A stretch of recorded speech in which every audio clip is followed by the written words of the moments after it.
Hi everybody, I'm Lance Smith and I am making this video to express one of my goals after my Facebook is fixed.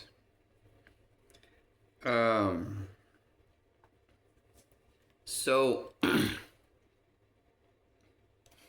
after my Facebook is fixed, I would like to direct and act a Dr. Seuss's Fox and Socks movie. So, I'm going to tell you guys how I want to bring it to life, and I'm going to show you guys something real quick. Do you guys see this facial hair that I have right now? Okay, so, to be honest, I hate having facial hair. I like being clean shaven the best all the time. Sometimes I'll let it grow out and I'll do something cool with it. But I enjoy being clean shaven the best, and I like to be clean shaven all the time if I can help it. So I don't even like having this facial hair, but I'm growing it out just to act as the Fox and Socks. So I figured having this facial hair, this facial hair would make me act the part more genuine. So let me talk about how I want to bring this movie to life as a director and an actor. So I want to track down a Hollywood director or a Disney director, and I want to sit with them alone, and we can both get a copy of Dr. Seuss's The Fox and Socks book. I've never read it myself, but we have to start somewhere. So me and the director will read the book together. It shouldn't take any more than 45 minutes because it's a short children's story. When we're done reading it, we're going to get a piece of paper and we're going to talk about the story and about all the boy actors, the girl actresses, the men actors, and the women actresses that we are going to need and that we can come up with to act in this movie. So we're going to write all the characters out, and we're going to have a list. After that, we're going to hire the cast, and we'll give everyone a copy of the book, and we'll be in a big room together, and we'll all read the story together, okay? And then when we're done reading it, we're all going to talk about this book together and how we want to bring it to life. So what's going to be neat about this situation is there's no exact way that we need to bring this story to life together at all. Okay, we can go anywhere with this. So we have the title, and we all have our part, and we just read this story together, and we're going to work together to bring it to life. So we don't have to follow the storyline at all, but we're just making this movie together. So what our mission with the movie is going to two simple missions. We're going to make a movie that's going to be 1.5 hours to 2.5 hours long. We want it to be a fun PG-13 movie that's entertaining and fun to watch for 2.5 hours. And then we want it to give a positive message, okay? It doesn't have to be an epic positive message. It can be a very simple positive message. We just want to give a positive message, okay? It can be an epic positive message if we come up with something, but it can be the smallest positive message there is. We just want to give a positive message. So yes, so those are the two missions with this movie. Okay, so make something entertaining to watch, anywhere from an hour and a half to 2.5 hours long. And then by the time the movie ends, you get a positive message out of it. And I've learned something to really set an actor and actress's mind free. So I'll tell everybody, we're going to make this movie PG-13, but I want you guys to act in the style of PG-13 and rated R with no sexual content. So if you tell everybody you're free to act rated R with no sexual content, it frees your mind to act more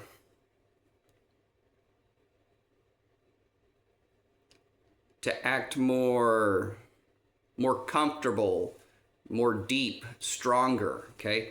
Yeah, by just telling you that, it says, you know what, my mind feels better. I know what you're saying, okay? So we're going to keep it PG-13, but you can act rated R with no sexual content. But we're going to keep it PG-13, okay? We're all on the same page. So we just read this book together, and we're going to talk about it, and we're going to start brainstorming together, and we're going to figure out the positive message, and then we're going to bring the movie to life. So, and I told you guys I'm going to be the director and the actor, the star in the show.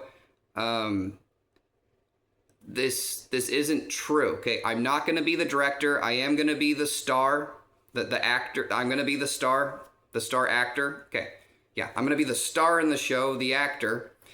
And I'm not actually going to be the director. So I was just trying to get the director's attention right here. So as a movie star, okay, I am extremely fun to work with. If you're my director, I'm going to tell you, hey man, don't be afraid to speak over me. Okay, don't be afraid to be aggressive with me. Okay,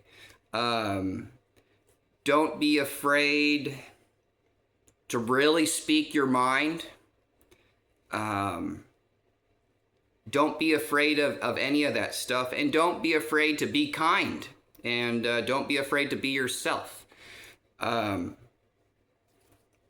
you know, and like I'm saying, you know, we're gonna work together. So let's make the most of the situation. Let's take it seriously. Let's have fun. And again, I'm being serious. Do not be afraid to speak over me. Okay. Do not be afraid to be aggressive. Okay.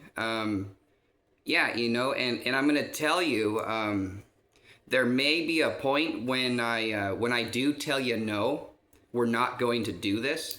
But before I tell you that, I'm going to completely listen to what you say. And I'm going to think about what you said, okay? So there may be a point when I say, no, we are not going to do that. We need to come up with something different, okay? There may be a point when I do that. But I'm going to listen to you first, and I'm going to process what you said, okay? And I'm serious. Do not be afraid to speak over me. Do not be afraid to be aggressive, okay? And don't be afraid to be kind and yourself. I'm extremely fun to work with as an actor and as a star.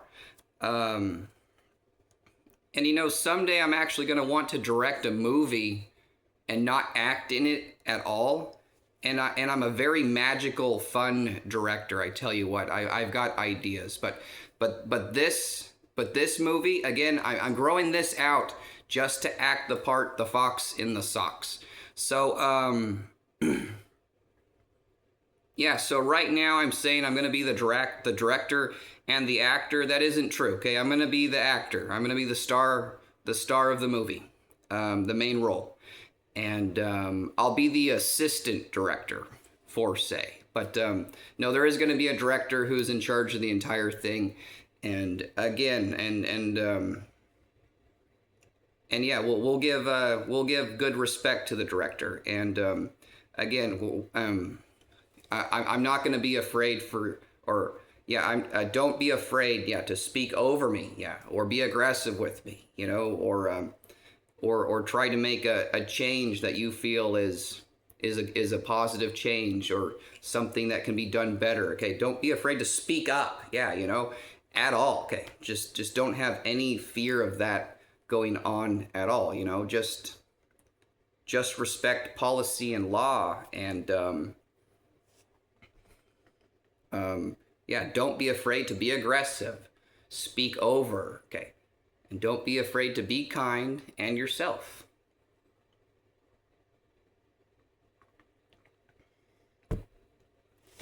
Um, Let me see here. I've never read the book The Fox in the Socks, but I asked my Gemini what is this book about, and it gave me a really short summary. And it does sound very, very silly, like Dr. Seuss can be. Um, I think in the book the two main characters is the fox in socks, and then a guy named Mr. Knox. And I guess Mr. Knox and the fox in socks are in some kind of harmless battle throughout the book. And then it explained that at the end of the book, there's these two beetles called Tweedle beetles. And Mr. Knox and the fox in socks watched them get into a Tweedle beetle battle with paddles in a puddle. And then I guess Mr. Knox gets upset and he takes the two Tweedle beetles and the fox in socks and he puts the three of them inside a bottle. Yeah, inside a bottle. And then he tells everybody in life gets what they deserve. And then Mr. Knox walks away or something like that. So I don't know what Dr. Seuss was trying to express to everybody with this book, but that's why I'm saying when we read this book together, okay, we don't have to follow the storyline at all. Okay, we can do what we want with it, make it fun and clean and entertaining for up to 2.5 hours and give some kind of positive message. Because, you know, I've read The Cat in the Hat before, okay, and I didn't get anything out of it, okay? I don't know what Dr. Seuss was trying to tell everybody with Dr. Seuss's The Cat in the Hat. Has anyone ever read that before? It weirded me out. Okay, so there's two parents with two children, and the two parents leave the house, and a huge cat with a giant hat knocks on the door, and the kids let him in, and they're hanging out with a huge cat in a hat while the parents are gone. And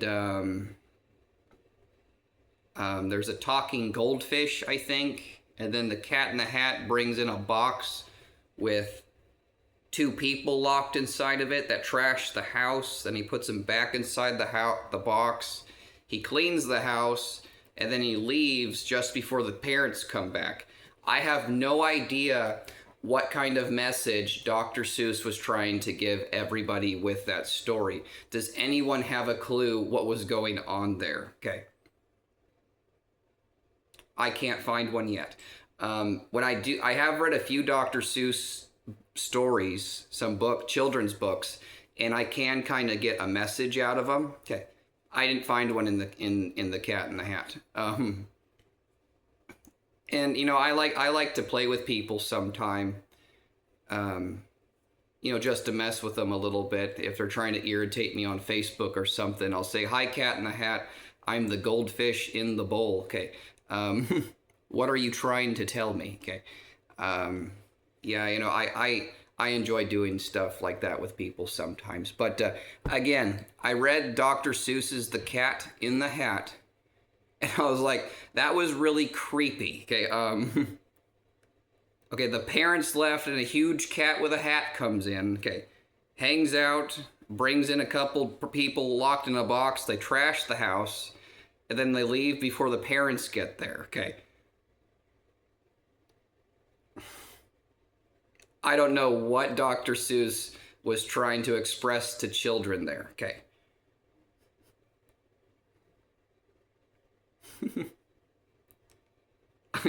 I'm trying to make a positive message out of that one, okay?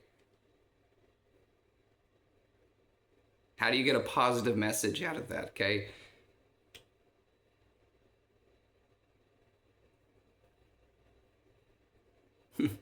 I mean, if you leave your parents at home and a cat comes inside, okay, the cat isn't going to harm your children at all.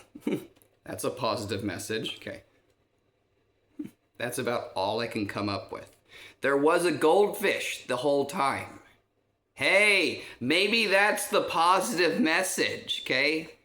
The goldfish in the bowl was the babysitter. I am a genius. There's the message in that book. I found it. That is so cool. Okay, the goldfish in the bowl was babysitting two little kids, and he brought a cat in a hat over for fun to entertain the little kids. Okay. Thing one and thing two must have been a couple close friends too.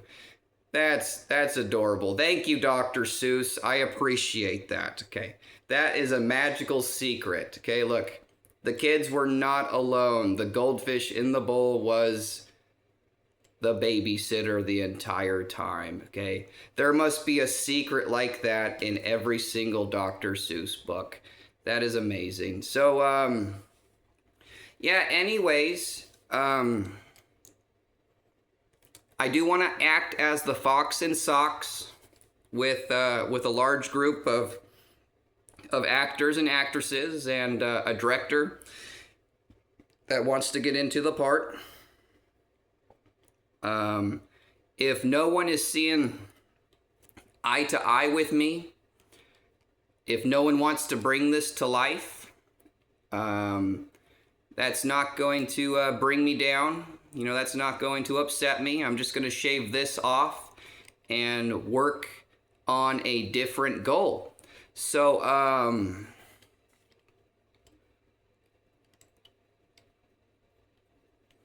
yeah, so, yeah, I would love to start bringing this Fox and Socks movie to life tomorrow, but my Facebook is being illegally blocked and tampered with. And I'm wondering, look, it's being illegally blocked and tampered with, and it gives me this light, mellow headache, okay? It's a tolerable headache, but it's affecting my happiness in life, okay? And it's affecting my projects, okay? So, you know, if I go grocery shopping, I have this mellow headache that I feel like I'm being moved by, okay? And I'm just wondering if there's a lot of people out there that feel the same mellow headache, okay? And as soon as my Facebook is no longer being illegally blocked and tampered with, if everybody's mellow headache goes away, and not just mine. So I'm wondering if I am the only one suffering this mellow headache, or if it's a large amount of people. You know, there's because my Facebook is being illegally tampered with, there's 100 million people, okay, that have this mellow headache, okay? And we have had this mellow headache for the last 6 months for no reason, okay, at all, other than there's a criminal who clicked a button saying illegally block and tamper his stuff, and 100 million people have this mellow headache that none of us want, okay? So, I'm wondering if it's 100 million people or if it's just me alone, okay? But, you know, my main goal right now is get my Facebook fixed, and this shouldn't be a goal at all. You know, and my other goal is get my disability check fixed because I collect a disability check and I'm not disabled. So those are my two goals right now that I'm working on. Once I get those two goals fixed, I'm gonna try bringing the Fox and Socks to life. I'm gonna track down a director, and I'm gonna be the star in the movie, and let's bring it to life. It shouldn't take very long. It should be a lot of fun to do, and it should be a lot of fun for everybody to watch. And all the actors and actresses should have fun acting in it. But yeah, you know, the man or woman who's in control of legally blocking and tampering my Facebook, okay, we now need to bring them to court, okay, and put them in chains and stick them in a jail cell and maybe shackle them and transfer them to prison, okay, because they broke what's called law, you know, and if you break law, you have to go do at least 24 hours in jail and, you know, up to 130 years in prison, okay. Yeah, if you break policy and law are dramatically different, okay? If you break policy, okay, your own company is going to give you a penalty, and the person that you broke policy against, he has the lawful right to file a lawsuit against you, okay? So if a lawsuit is filed against you, you have to come to court and you have to explain to the judge why you agree or disagree with the lawsuit. And then the judge decides whether you pay the lawsuit or you don't have to pay the lawsuit. So that's what policy is. Okay, if you break policy, you're in trouble with your own company and you're in trouble with the person that you broke policy against. Okay, if you break law, okay, it's dramatically different. Okay, you now owe 24 hours or more in jail. Okay, and then you have to pay a fine to the government, because the government pays people to put people in a jail cell.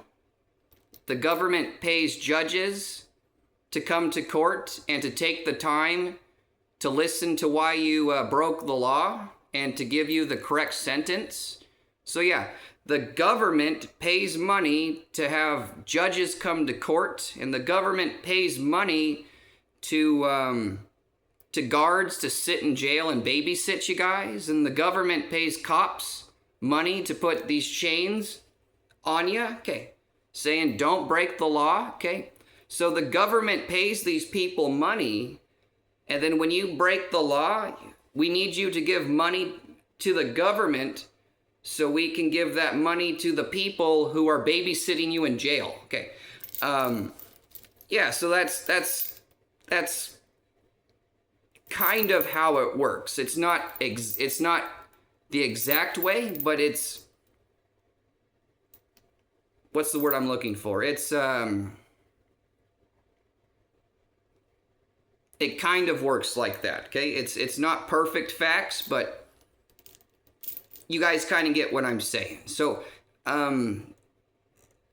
yeah, and no one has to understand. The idea is if you break policy, you get a lawsuit and a penalty. If you break law, you go to jail for 24 hours or more.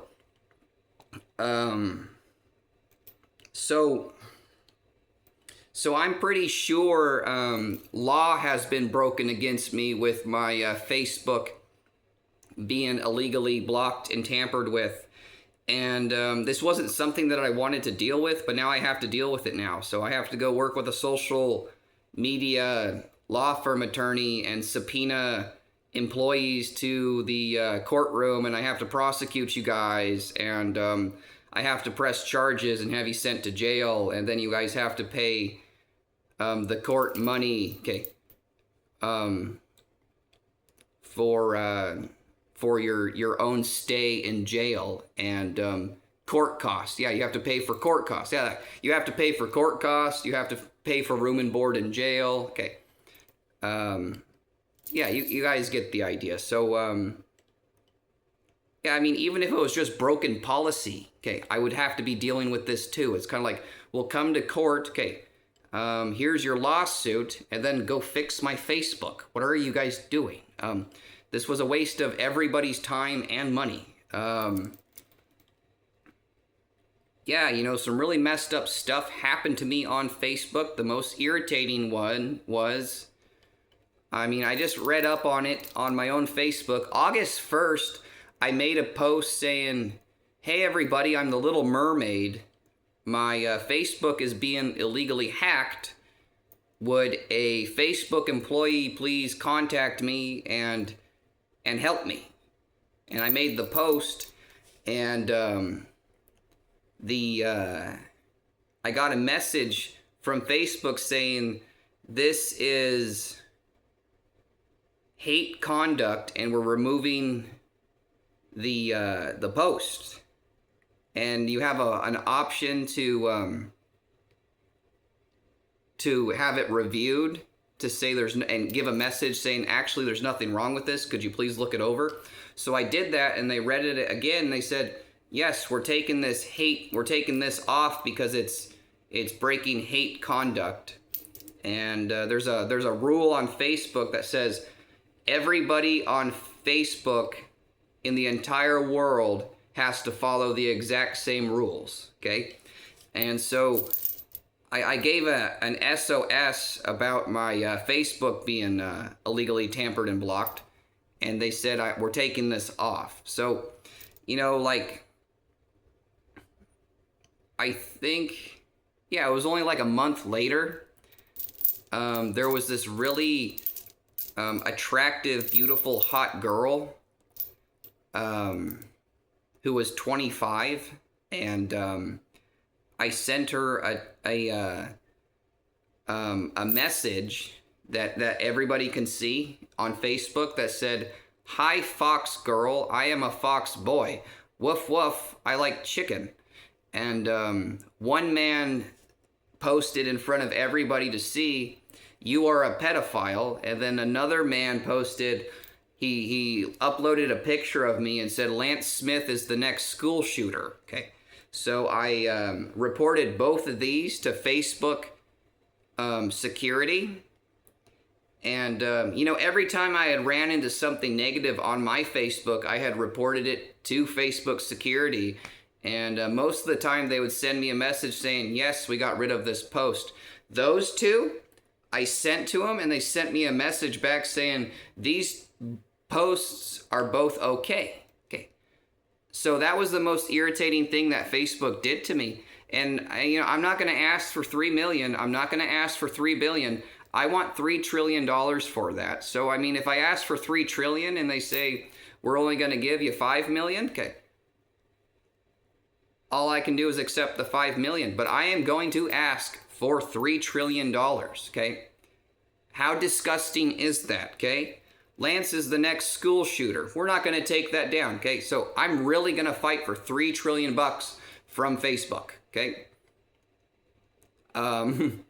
There's some kind of powerful Facebook employee saying, no, okay, I am not going to take this school shooting post down, okay? I'm not going to take this pedophile post down, okay?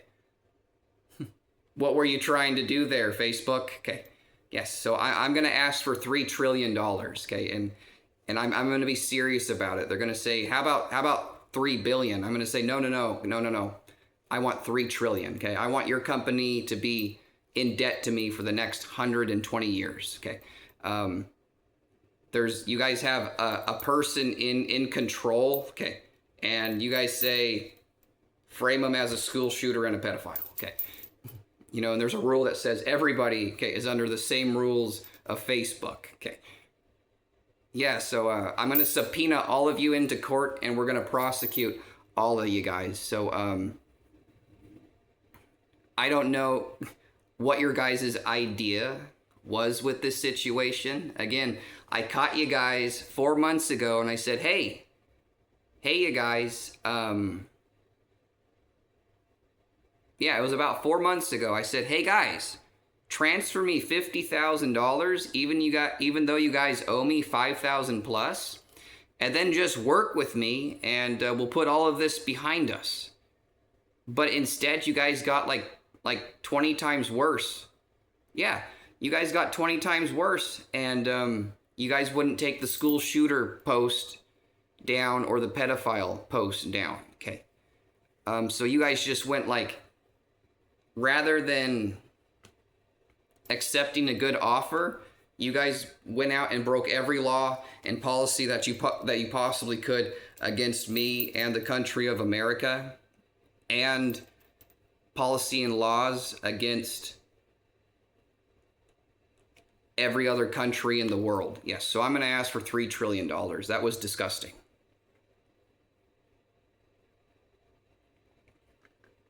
And if there's anybody out there in the last 14 years of my life that wants to tell the court or any body of people, I had the right to break policy against Lance Smith, okay, I'm going to tell you to shut up, okay?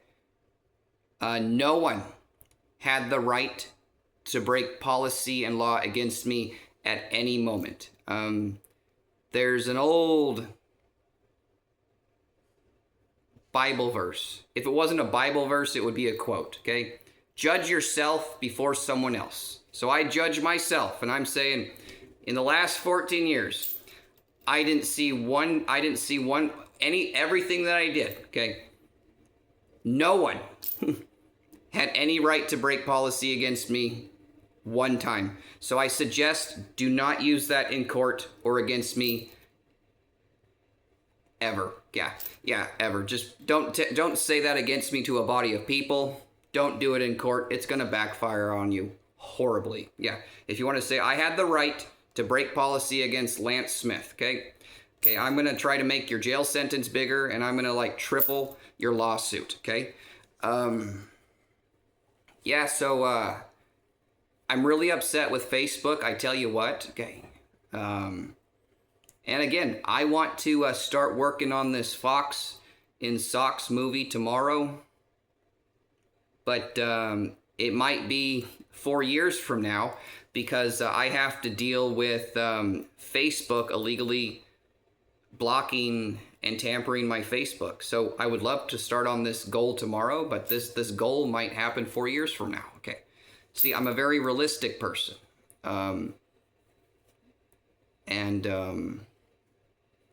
If you get to know me, you're gonna find out.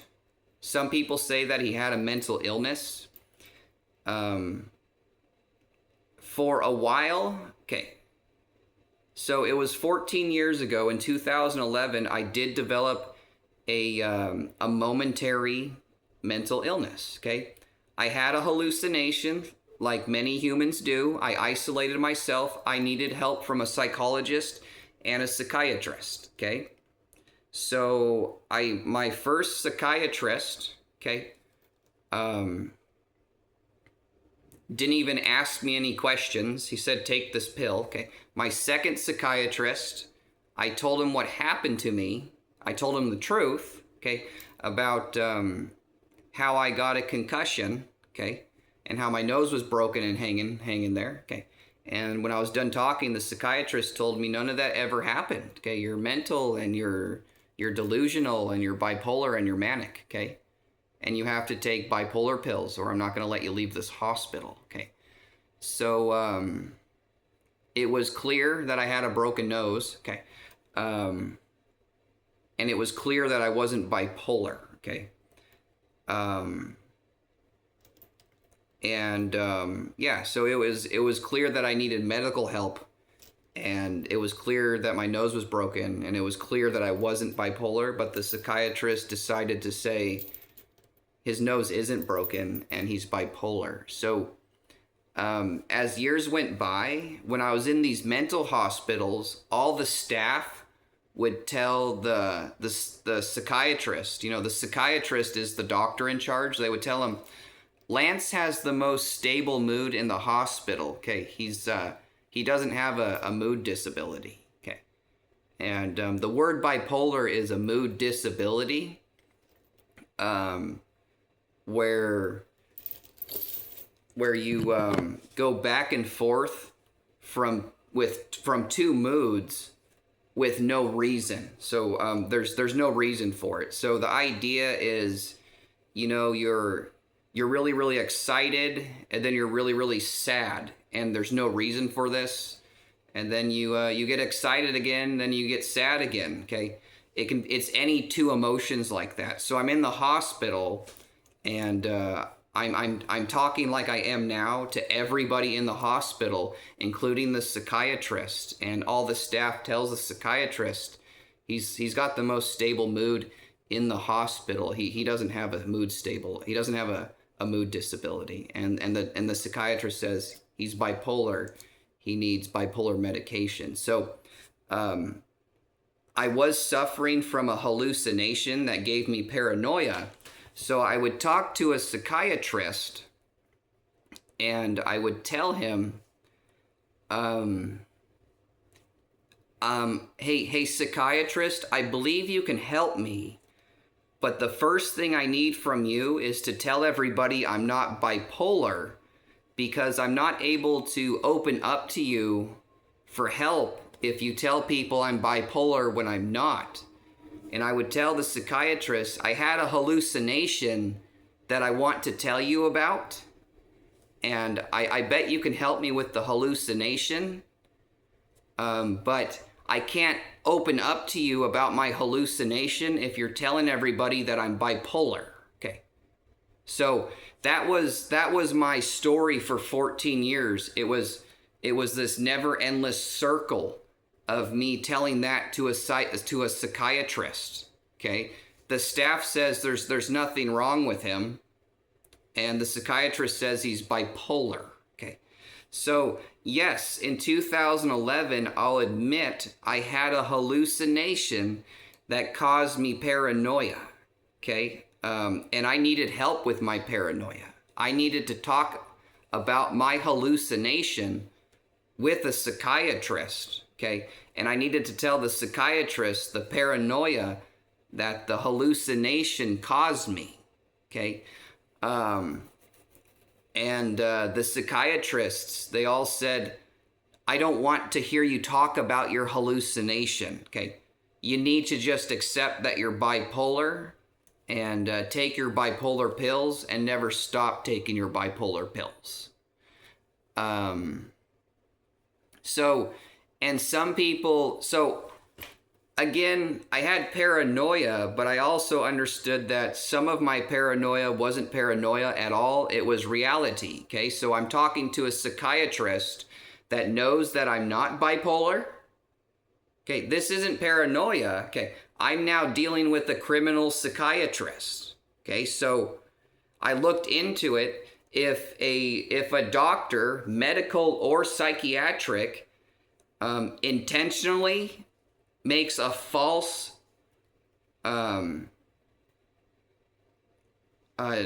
doctor report, if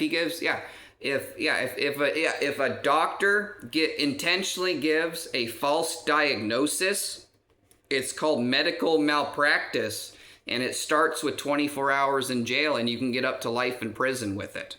Okay, so this wasn't paranoia. Okay, I did have some paranoia, but that wasn't paranoia. So some people are saying he has split personalities. You're gonna find out that I never had even one split personality. Okay, get a load of this. So I'm now in a mental hospital, and my mind knows that I'm dealing with a psychiatrist who's a criminal, who's given me a false diagnosis on purpose. And I've read imagination is your greatest power. So I decided to use imagination to get the psychiatrist to give me a correct diagnosis. If not that, use imagination to get a police cop or an FBI agent to come talk to me. Okay, so I got as into imagination as you possibly can, and it turned me into this point where it virtually turned me, my most powerful imagination that I have inside myself is telling you, hi, I'm the Little Mermaid Ariel, okay? I'm straight, I'm a boy, and I hate gay people, okay? But anyways, when, yes, so over the years, you know, I'm always in this battle with the psychiatrist and, you know, psychologists and evaluators and psychiatrists come and talk to me. And I always start off as, okay, I'm Lance Smith. I'm a patient right now, or I'm a defendant, okay, or I'm an inmate. Yes, okay. I understand the reality. And I'll tell them something like, look, I'm not stupid. Okay, watch this. If I know that you intentionally break policy against me, okay, I will use a split personality and I will turn into the split personality and I'm going to lay into you because I know you're breaking law and policy, okay? As soon as you do that, okay, I turn into something else because there's no point in talking to you as a human when you're not treating me as a human. You guys see what I'm saying? So, yes, so a psychological evaluator, okay, who went to school for 8 years comes and talks to me and I go, hi, I'm Lance Smith. And they start asking me questions and I'm like, and I just politely answer them and, you know, and they just start saying stuff and eventually they make a statement that is incorrect and I'll say something like, did you hear what you just said? Okay. That was incorrect. And they'll be like, what are you talking about? I'll be like, what you just said, say it out loud again. Okay.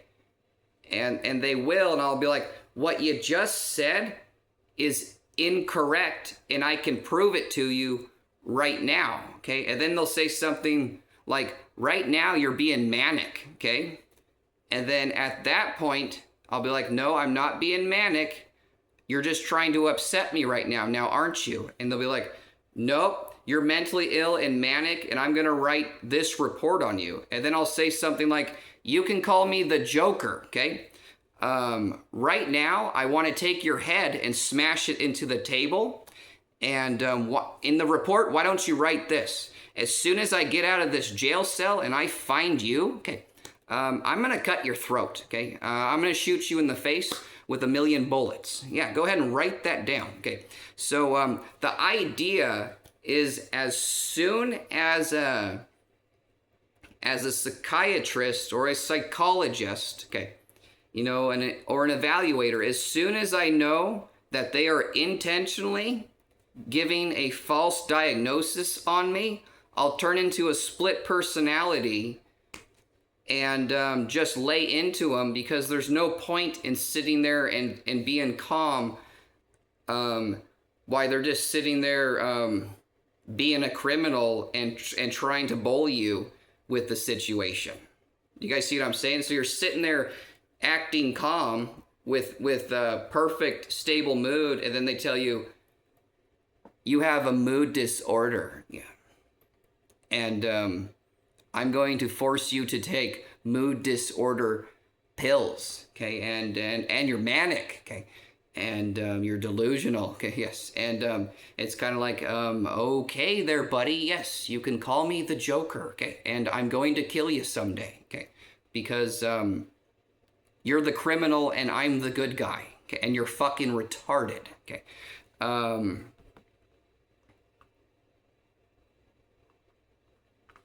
Yeah, so that was my story for 14 years. So I will say, in 2011, when I had a common human hallucination, it gave me paranoia, and I needed help from a psychologist and a psychiatrist, okay?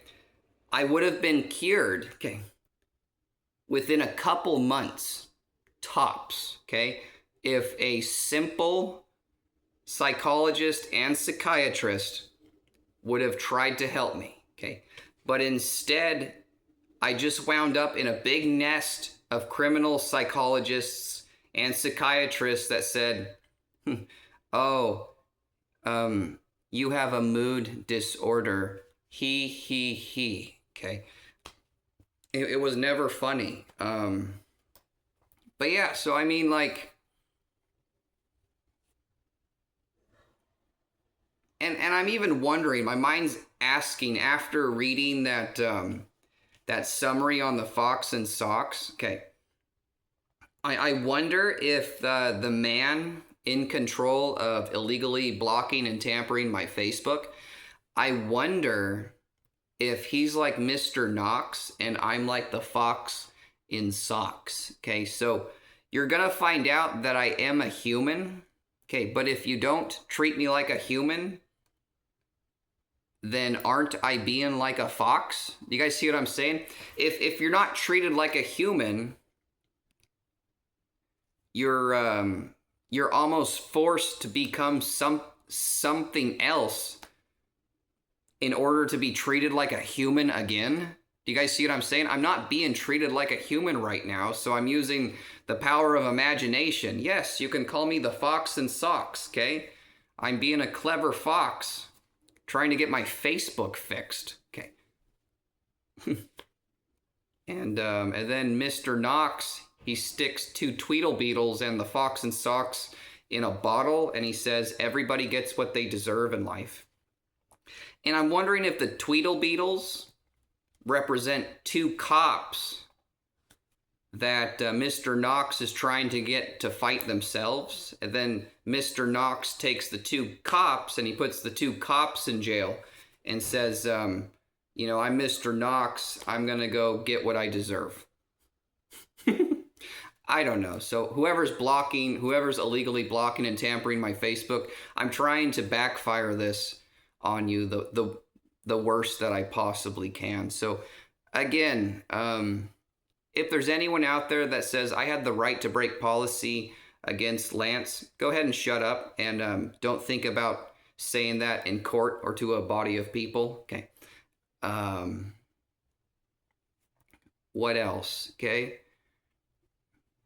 I did have a mental illness of paranoia that could have been cured within 2 months, but I ended up curing myself of the paranoia about 6 years later, okay? So I suffered paranoia for 6 years. After 6 years, I had no mental illness, okay? But I was treated with mental illness for an additional 8 years. And it was clear to everybody the entire time that he's not bipolar. And psychiatrists and judges were forcing me to take bipolar pills.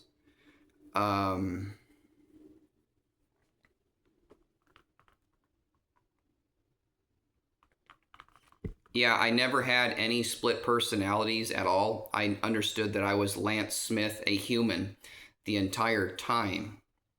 But I mean, again, if law is broken against you and police cops and FBI agents won't respond, imagination truly is your greatest power. It's kind of like, you know, what do I turn into? A fox? Okay. You know, a Batman clown villain? Okay. Anything to get help or to get me out of the situation. Okay. Yeah, wow. You know, and you know, I'm someone who makes the most of the situation, and because of what happened to me, I know how to I know a new job to bring into the court justice system that will help, that'll make it so judges and attorneys can't be criminals, and I know a way to help psychological wards too. Because I don't disagree with psychology at all. I just know what goes on in them. It's a super simple job for a psychologist or a psychiatrist. You just simply try to help the person in front of you, okay? But it's extremely easy, okay, for a psychiatrist to give a false diagnosis on purpose on anyone that he wants, okay? It's extremely easy to do, and my mind was saying, you know, what kind of laws and policies can I bring into these mental hospitals to make sure that psychiatrists can't be criminals in them. And I did come up with ideas, okay? I do have some ideas to improve. So yes, psychology is a very, very good thing. It's a very simple thing too. Okay, the psychologist and the psychiatrist, you just sit there and try to help. Okay, it if you just try to help, it dramatically helps the person. But it's just as easy to go, you know, he's got this diagnosis. I can give him the wrong one and force him to take the wrong pill, and it's going to make him sick. Okay. And you know what? I'd rather make him sick because it's going to make me sleep better at night. So mental wards are filled with that. So, you know, my mind's trying to say, how do we keep that from happening? But yeah, you know, none of this should have happened. This video shouldn't have happened. The man or woman in control of blocking and tampering my Facebook and everybody who's in on this, I hope you guys just feel completely retarded because you're all going to jail.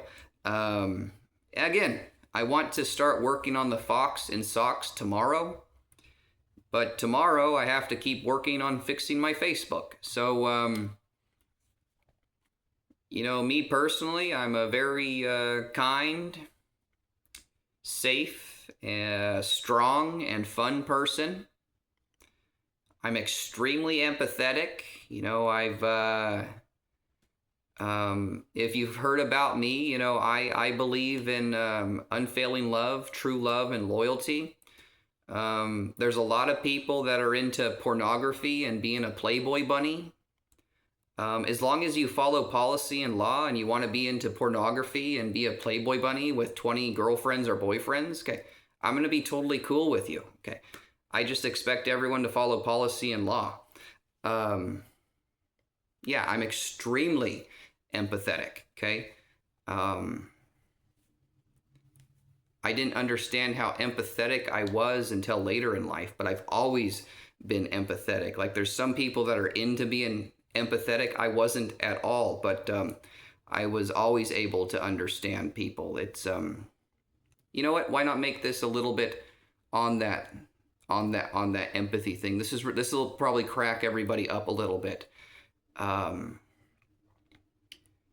I didn't understand what clique I was in high school until like 2 months ago when I asked my Gemini. I was what you call a floater. Okay, so a floater is someone who floats around to every single clique there is, and they stay out of everybody's drama, and they're often known as a loner. Okay, so yes, and that fit me perfectly. So I was called loser a lot, and you replace loner with loser. The loser isn't the right word, it's the word loner. Okay, I enjoy being by myself. Okay. Yeah, you know, there's days where I'll I don't feel like being part of anybody's drama for the day, so you know, I'll drive 45 minutes to a steelhead fishing hole without telling anybody, and I'll fish all day with a nice packed lunch, and I'll fish all day and eat my food. No one knows where I am. I drive back home. I'll watch a movie and drink a couple beers and go to bed, and then I wake up in the morning and I call my friends and see what's up. So I mean, it's like yeah, I enjoy being alone. It doesn't bother me at all. So that's just one thing, you know. It's going fishing. Okay, I have no problem going out to eat by myself or going to watch a movie or shopping or anything. Okay, so it's kind of a funny thing to do, saying I'm going to leave out the loner. Okay, and I'm going to show you guys why that's so funny too. I have a favorite memory of that. But so anyways, I was saying empathetic. So floaters, they float around to every clique, and it was you know, as we're growing up, we're all learning English and literature together in school, and then all the different cliques, they have different slang. okay? And they aren't just, the slang in all the cliques isn't just different, it's dramatically different, okay? So I'm a floater that goes into all the cliques, and I don't talk that much at all, okay? I even have my own slang, okay? Yeah, I have my own slang and my own way that I talk, okay? Um, yeah, I like to say things like, what's up? How's it going, dude? Okay. Um, Whenever I would leave, I would tell people, take it easy. Um, my vocabulary wasn't very big, but it was really funny going to all the cliques because the slang is dramatically different. Okay. So as I get older, you go through all the cliques. I'm learning how to be able to talk to all the cliques. Okay, so the funniest part about this is sometimes um, cliques will use the same word, but yeah, they'll use the same word, but the word will mean different things to the cliques. And the reason this is so damn funny to me, okay, okay, my little brother and his friends, they were like, I don't know what clique they are. They're like, what would you call them?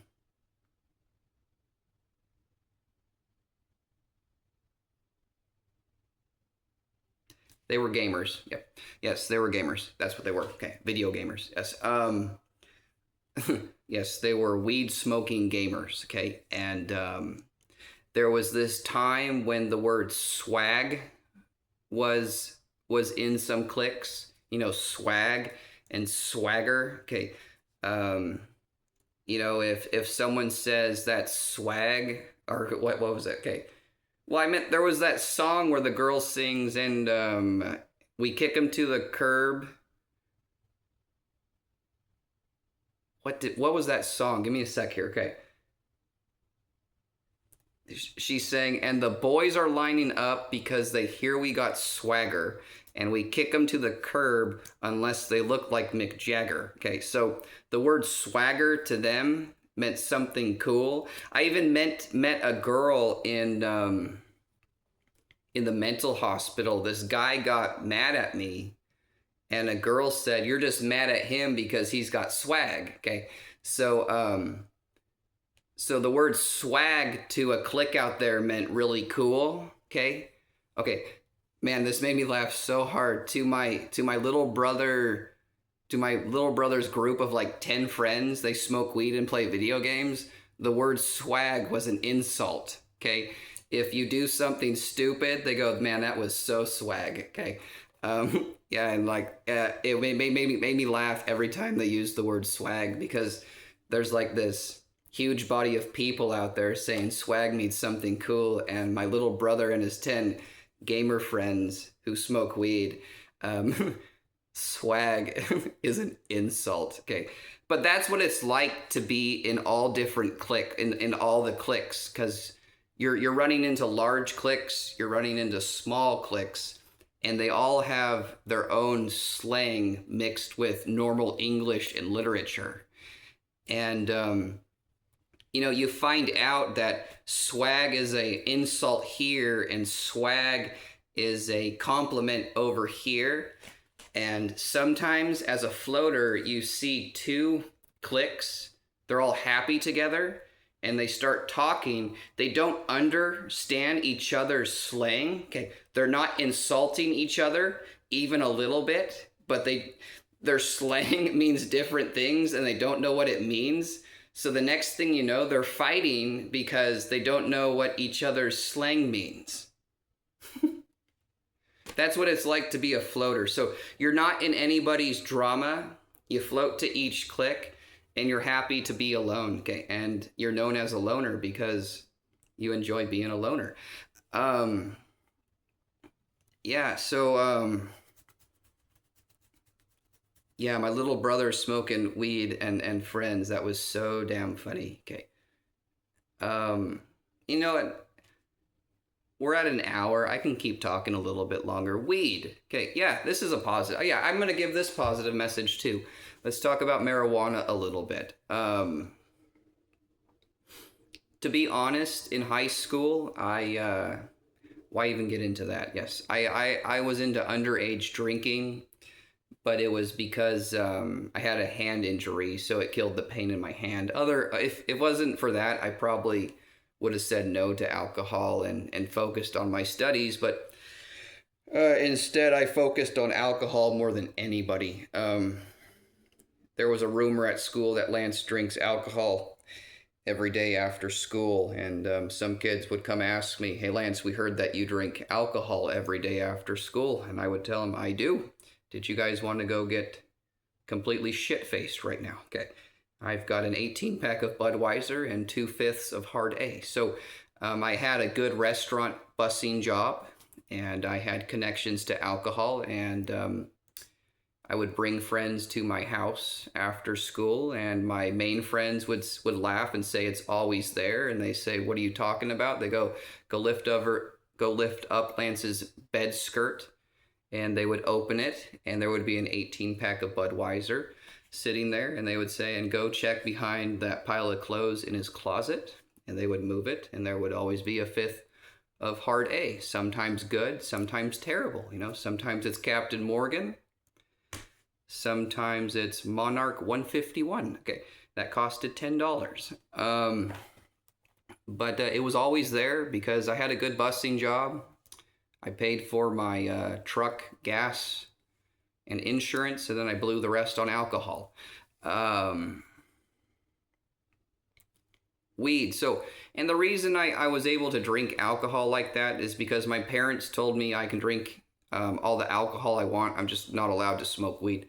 So in high school, I ended up only smoking weed 2 times, and I was completely drunk, both of them. Why not tell both those stories? One of them was hilarious. The other one was a nightmare.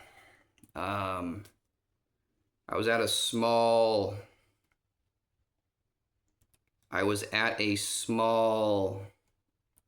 apartment party, and I brought over alcohol like I always do, and I got really, really drunk.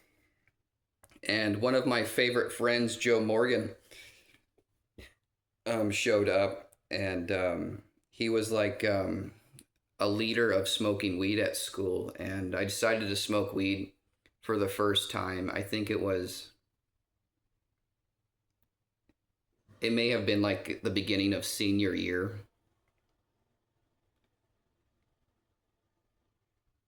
It was junior or senior year. Anyways, I was really, really drunk, and I decided if I'm going to smoke weed for the first time, it should be with Joe.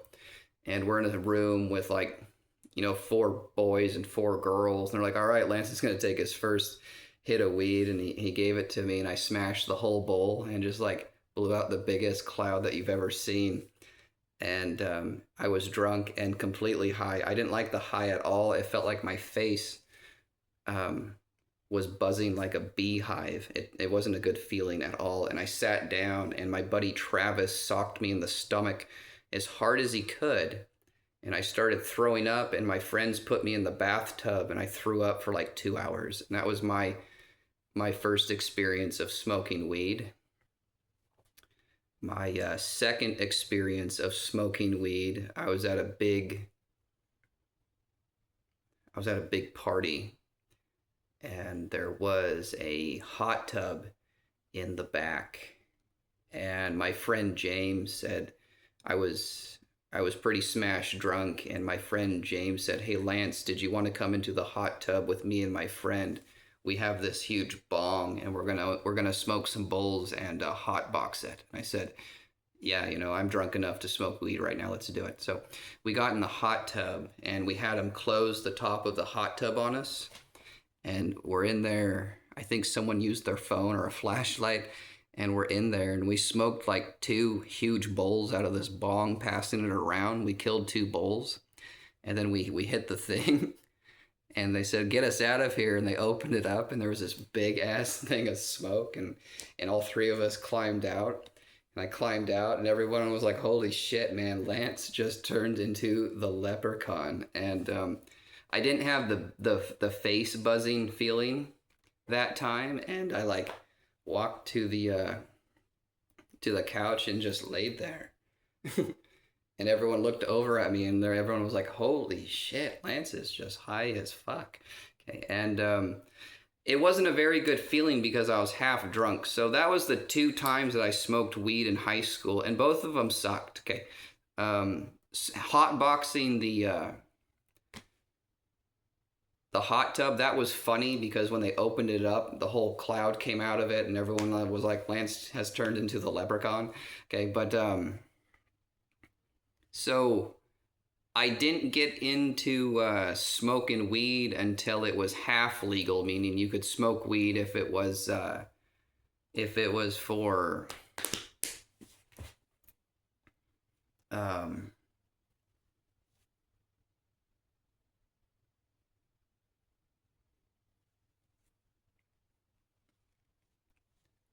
I wouldn't.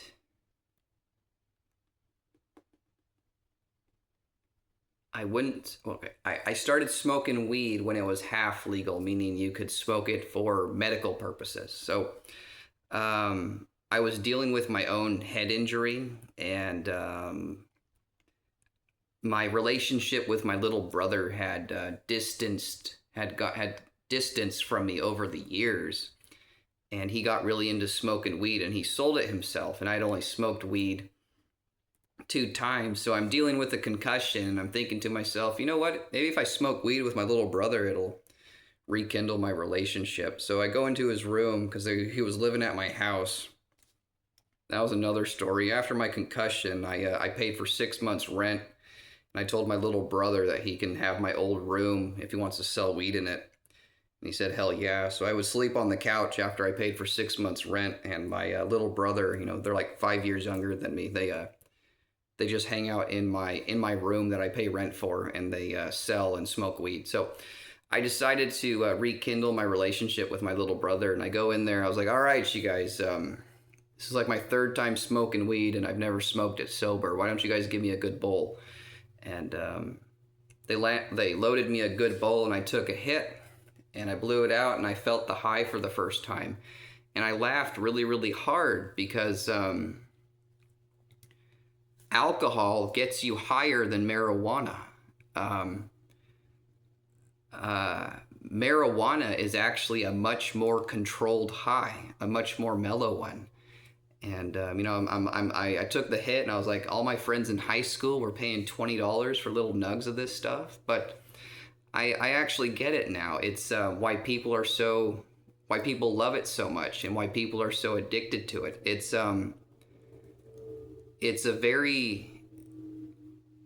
a very controlled substance. It's a very good recreational drug, and I do back it up. It's more controlled than alcohol. And I want to lead off to something right here, right now. Illegal drugs. So I tell people in life, there is no one out there who wants you to not be happy and to not be high. Okay. When you do an illegal drug, even though it makes you high and happy, it puts you in danger. It puts you in danger of harming yourself or others. Okay. If it wasn't for those two reasons, every illegal drug would be available to buy at Walmart and at gas stations. Okay. The only reason illegal drugs are illegal is when you do them, you're now in danger of harming yourself or others. Okay. When you drink alcohol, as long as you don't drive, okay, you're not in danger of harming someone else. At least it's the most controlled drug there is going to be alcohol. Okay. Until marijuana got legalized. Marijuana is such a controlled substance. Okay. You have so much more control with marijuana than you do alcohol. When when you do smoke it, I do agree. It should be illegal for you to drive a car, but I do agree that it should be legal for everybody to smoke, because it's a more controlled substance than alcohol. So yeah, I'm not upset with anybody smoking weed. If there's a state that says it's illegal, I encourage everybody to not smoke it. Unless the state makes it legal themselves, because I do back up policy and law. But I am behind marijuana 100%. After I took that rip with my little brother, I started smoking a lot of weed with them almost every single day. Lots of funny stories. Yes, my marijuana story is just hysterical. In high school, some kids and hot girls would actually tell me, did you know that Lance, is the stoner of stoners? And I actually didn't smoke weed one time through high school, except for, I think it was the beginning of senior year and towards the end of senior year. But like by sophomore year, there was kids and hot girls that knew me as the stoner of stoner, and I don't know why that was. I had long blonde hair, and I was always hungover, so people probably looked at that as stoned. But yeah, in high school, literally from freshman year all the way to senior year, I drank alcohol almost every day. I didn't get drunk every day, but I drank alcohol almost every day. Not every day, but almost every day. I didn't get drunk every day. It was more like once a week, sometimes twice a week. But my weed story was really funny. So, in high school, to some kids, I was known as the stoner of stoners, and I wasn't at all. But later in life, I did become the stoner of stoners, and I was going to lead up to that. This is funny. Let's talk about my little brother and his friends smoking weed with me. So again, I paid for 6 months of rent, and I let my little brother stay in my room for free while he sold marijuana and smoked weed with his friends and played video games in my room. So I would come in there, and they would almost always give me a small, fresh bowl to rip. Eventually, I went and bought my first bong, and the first bong that I bought, I've probably smoked out of 20 different bongs. The cheap little bong that I bought was by far the best bong that I have ever smoked from, and I'm not even gonna give it away right now, because this little bong that I bought, my friends all loved it, or my brother and his friends all loved it too. I bet you a bunch of people are going to want to buy this simple $20 bong because it rips so damn good. I'm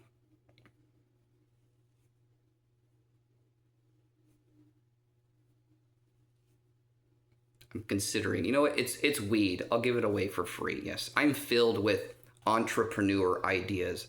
There's some things that I like to give away for free, and there's going to be some things that I want contracted for money. I'll give these 2 weed entrepreneur ideas out for free. So what was the bong that I bought first? It was just the simple, it's one bubble at the bottom and a stem like that, with the piece coming out. So you put that much water in it, it's one bubble, and it just perks so damn good. And there's all these bongs out there. This one's got 30 perks, this one's got 2 bubbles, this one's this big, this one's this big.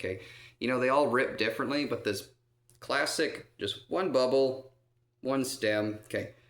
You fill it up with water, it just perks just right. You have really good control of the smoke coming through and lighting the bowl. All the kids had fun with it. It was a baby blue bong. I nicknamed it Lil Blue. Yeah, Little Blue. Yeah, I nicknamed it Lil Blue, and I would tell people, yeah, Lil Blue hits like a train. The kids all thought it was hilarious.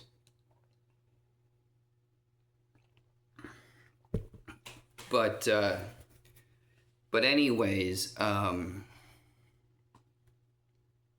let me see here. What are some funny moments that I had with my little brother and his friends? So, you know, I would smoke from my bong, but um, my little brother spent $500 on a Toro. Okay, and his friends had bongs too. Yes, there was another bong, a huge one.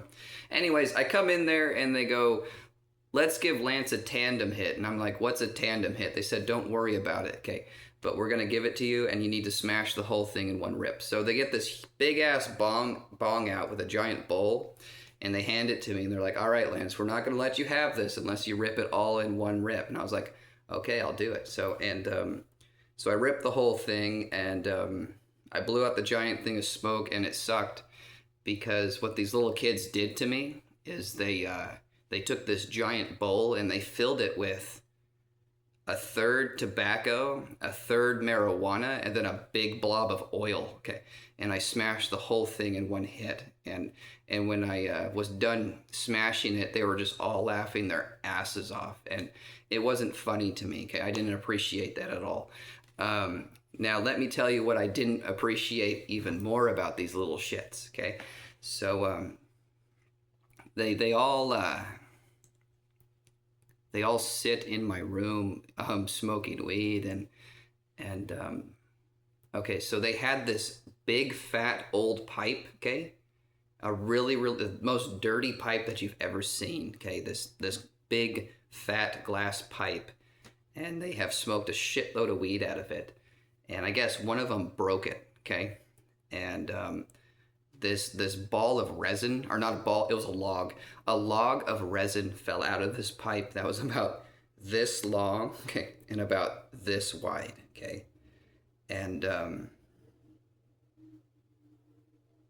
yeah, it was like this long, yeah, about that long and about that wide, just this 1 inch log of resin that was a ½ inch wide. Okay, and I come in and I was like, all right, you guys, I'm here to get my daily fresh hit of weed. And they said, well, hey, Lance, look, hold out your hand. And I said, okay. Okay, and they put this log of resin in my hand and they said, we've all voted. Okay, none of us are going to give you any free weed again until you smoke this entire log of resin. And I was like, you know what, I'm not sure if this is fair, you guys. I like fresh weed, and you know, resin doesn't rip as good as weed. And they're like, Lance, we're not giving you any more fresh weed, okay, until this log of resin is gone. And I was like, you know what, fine. You know what, you know, resin gets you high, that works for me. Okay, give me my bong and I'm smoking this resin. Okay, resin gets you high, it doesn't taste good. Okay, but yes, they made me smoke the whole damn thing of resin before they gave me any more fresh weed, and it did really piss me off because it took me like 2 weeks to kill the damn thing. And one funny thing that I did with that was when I did have this ball of resin, my little brother's friend, Scotty, he might still have this video on his phone. Okay, he said, all right, Lance, rip your ball of resin and take the biggest hit that you possibly can. And I mean, in this one rip of resin that I took, okay, it was it was funny. So they have the video on me, and I'm ripping this little pipe with resin, and I just sucked it for like, it was like 25 seconds, and then just blew out this just continuous smoke cloud of resin, and again, it killed them and made them laugh extremely hard. So that was the beginning of my smoking weed story. I ended up smoking a lot of weed with my sister's boyfriend named Drew. I ended up going on a snowboarding trip with him for 3 days, and he pulled out a jar of weed filled this big, and in 2 days we smoked the entire thing. And you know, that I was gonna say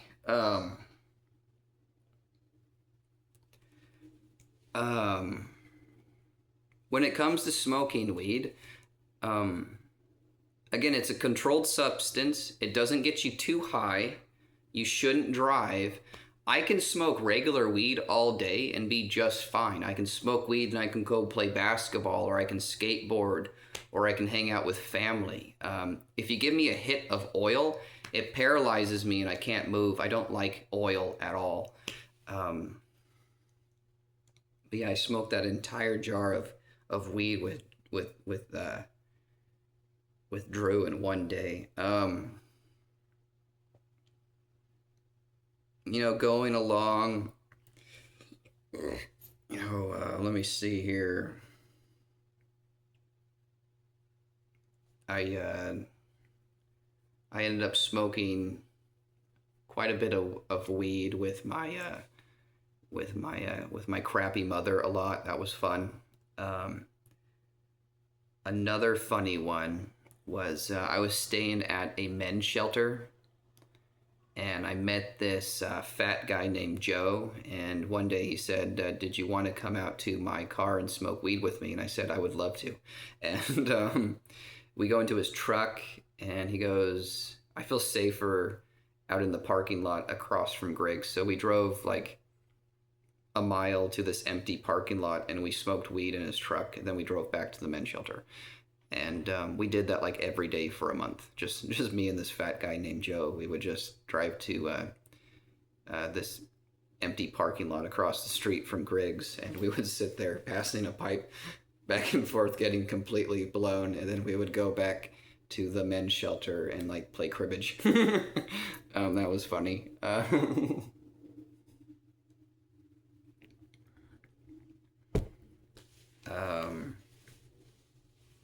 Brand or strands that I've ran into. Okay, after I did smoke weed with my little brother, I went to a party one time.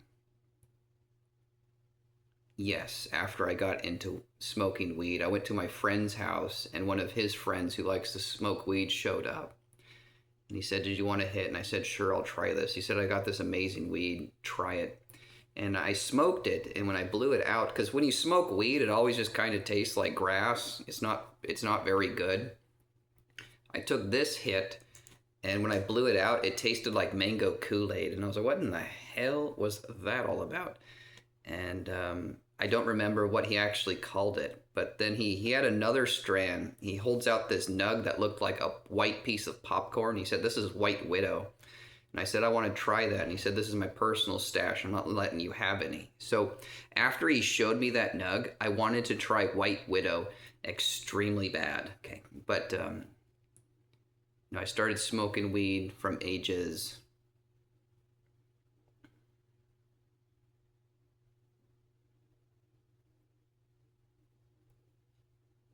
from ages 20 to ages 34. Okay. And I still haven't been able to track down White Widow. Okay.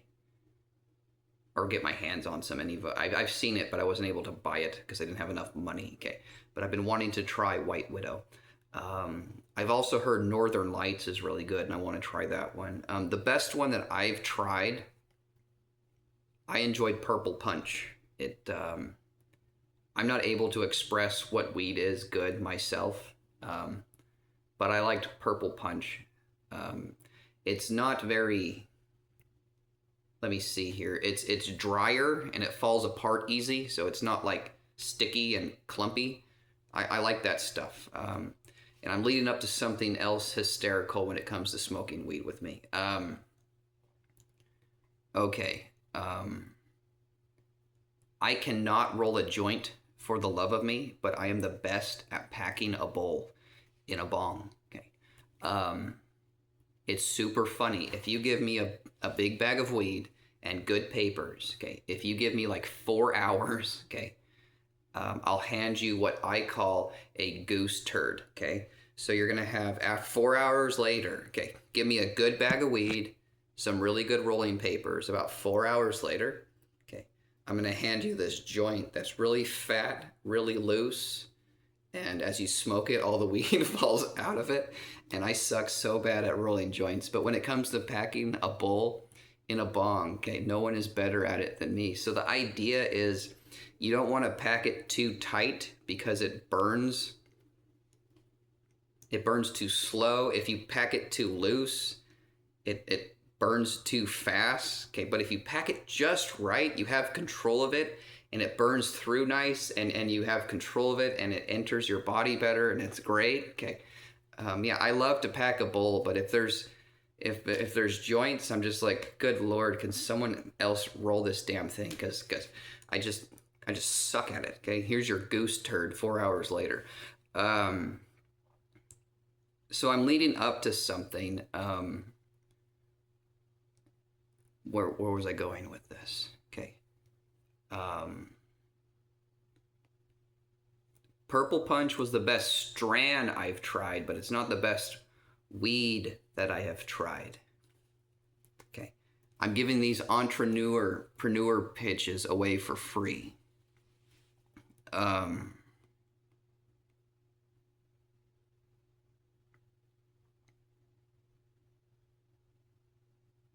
Yeah, okay. Let me see here. Entrepreneur pitches away for free. Okay.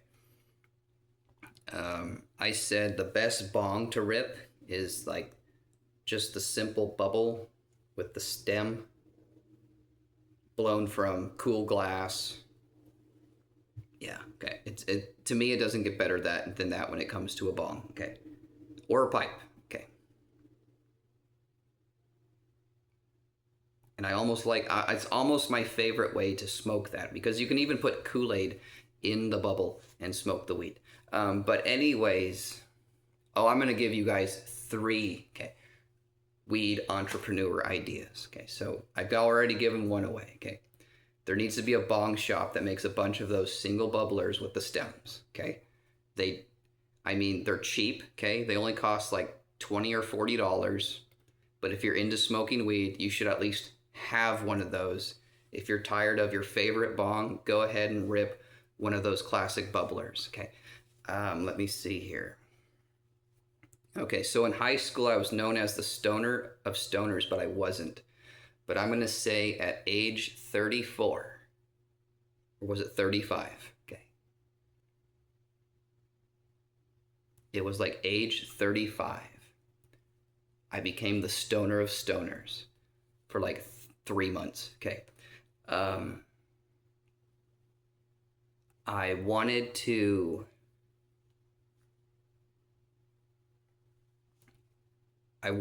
to okay, I was in the mental hospital illegally again, and I decided not to transfer back to my hometown.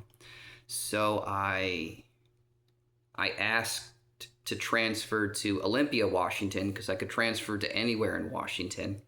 And they said, if you want to transfer to Olympia, it's going to take, you have to stay for 3 more months, but we can get you into Auburn, Washington. It's right next to Olympia and Seattle, and we've got a nice retirement home that we can get you into. I said, perfect. That sounds great. Right now a bunch of old people, isn't gonna bother me. Yeah, that sounds peaceful. So I transferred to Auburn, Washington, into a retirement/disability hospital. Okay, so it's not just filled with old people; it's also filled with disabled people like myself, for say. So there's drug addicts in there and mental patients and stuff. So it's like half old people, half homeless, mental drug addicts. And the people that ran the place were really, really cool. And there was 2 places to smoke cigarettes, and they said you're allowed to smoke weed here too. Okay, so come to find out, like half the people in this retirement home, they all smoke weed. Okay, it was more like a quarter of them. Okay, some of the old people, they smoke weed. Some of the gangsters, they clearly smoke weed. Okay, so what I'm getting at is, so I move into this retirement home. I'm allowed to smoke weed, and about 500 feet from me is a weed dispensary. And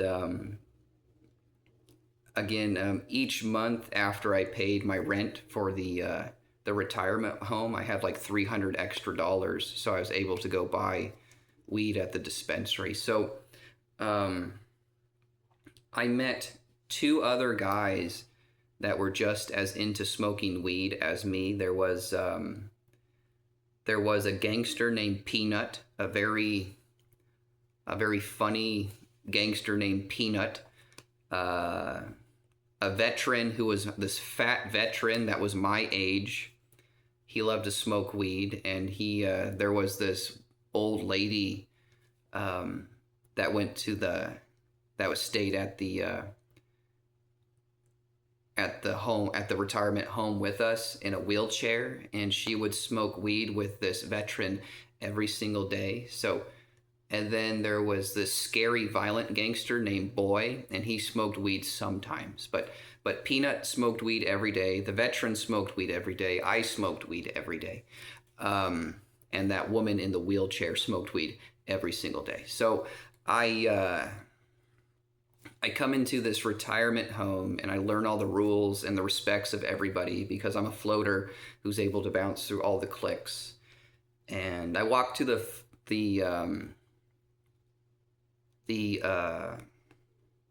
weed dispensary, and what I bought first was there was these things called juicy joints, and they were $6 a piece. And I bought like 10 of them, thinking an idea that I would be nice to all the people that smoked weed in the retirement home because Christmas was coming up. So I bought like 10 of these juicy joints. There was like 15 different flavors. I'm trying to think, what did I buy first? Probably watermelon, yes. I bought like 10 watermelon juicy joints, and I go back and I tracked down everybody that I knew smoked weed, and I gave them all a joint for free, a $6 joint for free. And I smoke this watermelon juicy joint, and it's the best weed I've ever had in my life. It blew the purple punch out of the water. Okay, so what a juicy joint is, there was like 15 different flavors. This is an entrepreneur thing that I'm giving away for free. Okay. I believe one of these joints flavors was called Seattle Berry. So the juicy joint product must come from Seattle, Washington. And that company needs to go worldwide, I tell you what. Because, the purple punch I had was amazing, other than that mango Kool-Aid stuff I had. But what they do with these juicy joints, there was 15 different flavors. They take like the best weed that you can get, and then they fuse it with flavors. Then they put it in a wrapper that's fused too, okay? And it's only like $6 for this huge fat joint, okay? And you smoke it, and it hits like watermelon. So yeah, I was like, that was incredible, and it's really, really great weed that gets you completely blown. So anyways, right off the bat, everybody liked me. But though it's a good thing that everybody liked me, it was also a bad thing because they know that he smokes weed and he gives it away for free. Okay. Oh, man. Peanut and Boy. those punks. Anyways, so eventually I think my next trip, I found 50 joints on sale for really, really cheap. It was like $40 or something like that. I'm not kidding. And then I bought a couple other flavors of juicy joints. I tried bubblegum and rainbow sherbet. Okay. And so I come back, and Peanut, the funny, kind of scary gangster, okay, he says, I see you have come back from the weed shop there, Lance. And Peanut found, okay, I did a short rap for Peanut, and I told him I was a gangster, and he said he was a gangster. And I did a short rap for him, and he called me Level because my rap was level. And anyways, I come back, and he says, I see you have come back from the weed dispensary. And I said, yes. And he goes, what did you get? And I was like, dude, look, I have this jar of like 50 joints. And he goes, So are you gonna give me some? And I was like, yeah. And I was like, I'll give you like 3. And now he was like, how about you give me like 5? I was like, you know what, I can give you like 5. And he was like, how about like 10? And I was like, I'm not gonna give you 10. He was like, yes, you're gonna give me 10, Lance. You have 50, you know. And I was like, good point. I'll let you have 10, Peanut. You know, he's like, actually, you know what? Give me 12. And I was like, 12, Peanut, come on. How about 11? He goes, no, give me 12. And I was like, don't ask for another one. And he was like, all right, I'll take 12. So I gave him 12 joints. And then, let me see here. And so I have my jar of 50 joints, you know, and I go and smoke my bubblegum juicy joint, and it was better than the watermelon one. It tastes just like Hubba Bubba bubblegum. You know, Hubba Bubba bubble tape. Oh wow, dude, it tasted just like that. I was like, this is unreal to me. And then rainbow sherbet blew them all out of the water. So I'm smoking a marijuana joint that tastes just like rainbow sherbet ice cream. I was like, this is unreal, man. What is going on here? So anyways, I smoked those that day and a couple other joints. And then like the next day I smoked like 5 more of my joints, and Peanut knocks on my door and says, I'm out of joints. I was like, what are you talking about? I gave you 12. He goes, I know. And I smoked all of them. I was like, oh my gosh, Peanut. I was like, so what, did you want another joint? He goes, yeah, could you give me like 6 more? And I was like, I'll give you 2 more. He goes, you know what? No, give me 8 more. And I was like, 8? I was like, I'll give you 3. And he goes, give me 6. Okay, I'll give you 6. You know what? You can have 7, Peanut. Here's 7. Get out of my room. And he goes, okay, thanks, Level.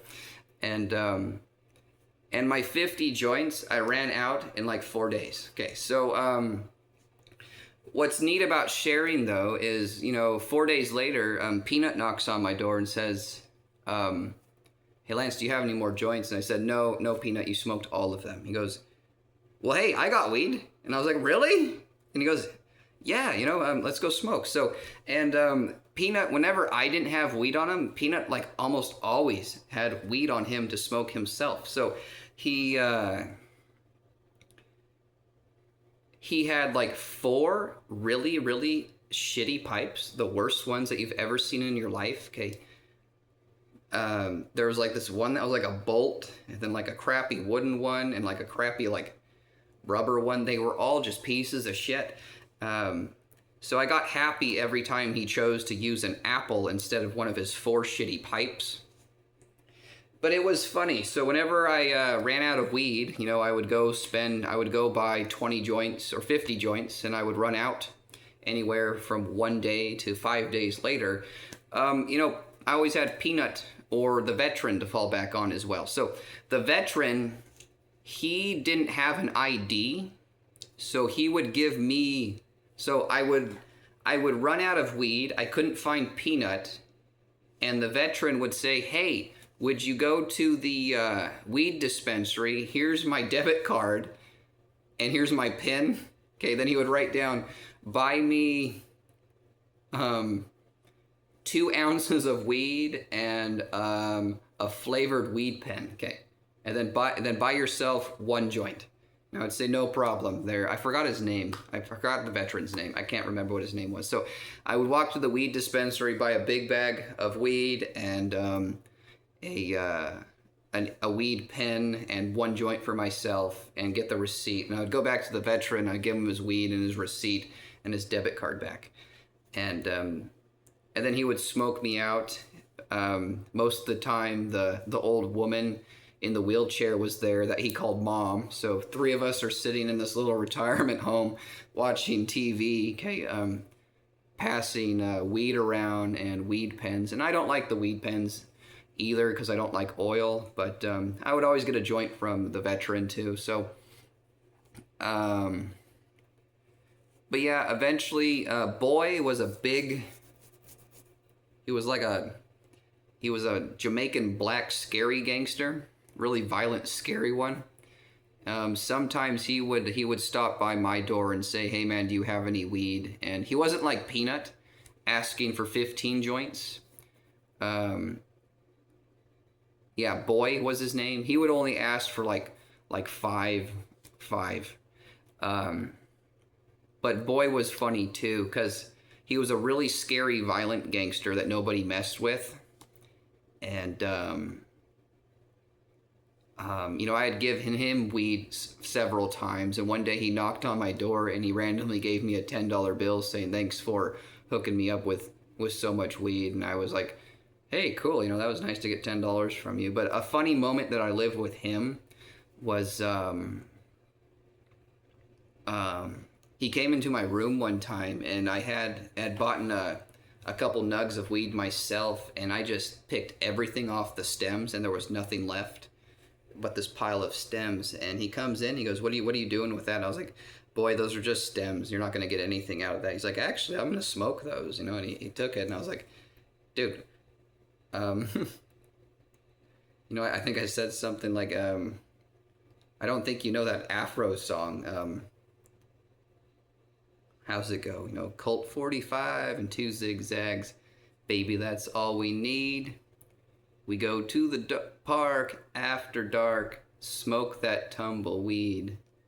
When the marijuana burns, we can take our turns singing those dirty rap songs. Stop and hit the bong like Cheech and Chong. Something about Hong Kong. So roll the joint. Pick out the seeds and stems. Okay, boy, I don't think boy ever heard that part of the song, you know, pick out the stems, because it was nothing but stems, man. I had shredded everything off. It was just wood, and he took it and said he's gonna smoke all of it. And I was like, boy, what are you doing? So let me see here. So yes, for like 3 months I was the stoner of stoners. Okay, I did nothing but smoke weed with Peanut and the Veteran. And yeah, I did nothing but smoke weed with Peanut and the Veteran every single day for like 3 months. And juicy joints, in my opinion, that's as good as weed can get. And I'm trying to tell Seattle, if that's where if juicy joints is where Seattle comes from, because if you go to a weed dispensary, I don't think you're gonna find the brand juicy joint everywhere. But they have like 15 flavors, and they're just, it's unreal, man. I tried all 15 flavors. Rainbow sherbet was the best. So the best weed that I have ever smoked in my life is a rainbow sherbet juicy joint. Try finding one of those, man. And it only costed like $60. Really potent weed. Just amazing. What other flavors were there? You know, there was pink lemonade, there was grape, okay, there was peppermint, Seattle berry,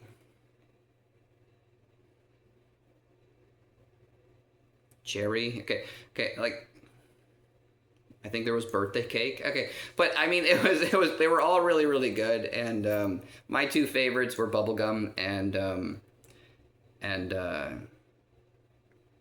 rainbow sherbet just blew them all out of the water. Yeah, this smoking a weed a joint that tastes like rainbow sherbet, isn't that ridiculous? So let me see here. So now, speaking of boy, okay,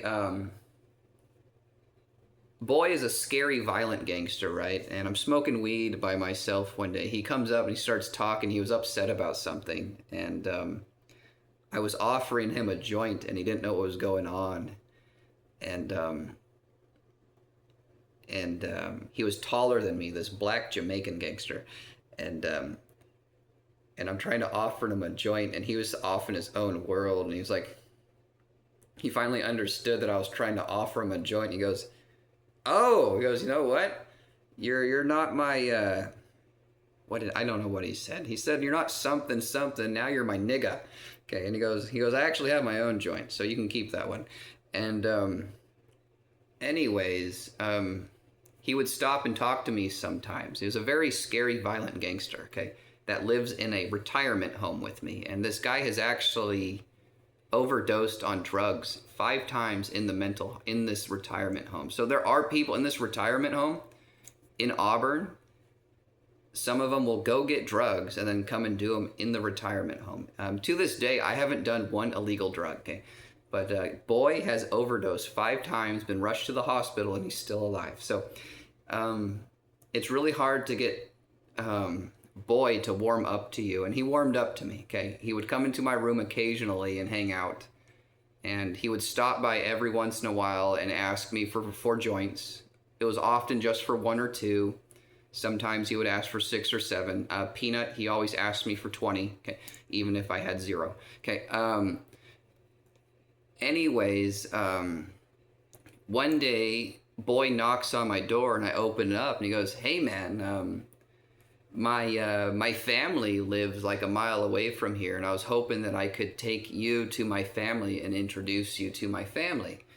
And I thought about it and I was like, you know what? That sounds really, really cool. What my mind pictured was walking a mile and going into a small home and meeting his black family. Okay.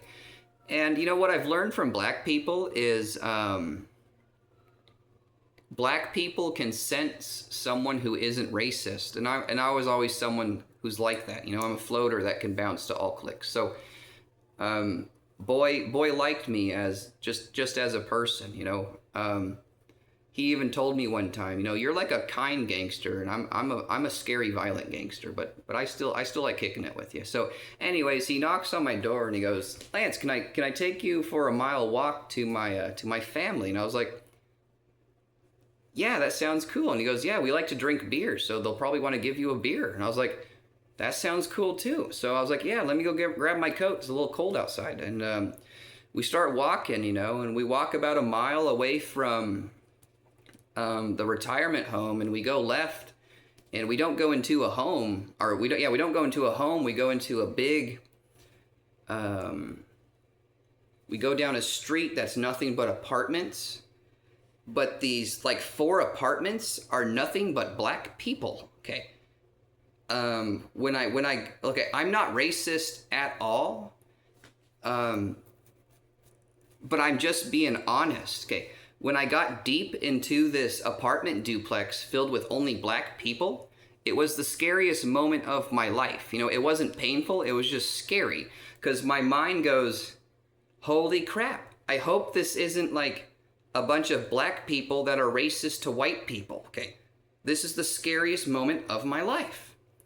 And my second thought goes, you know what? And I also hope this isn't a big family of Crip gangsters that want to stomp me into loyalty and then not let me out of their gang. Okay.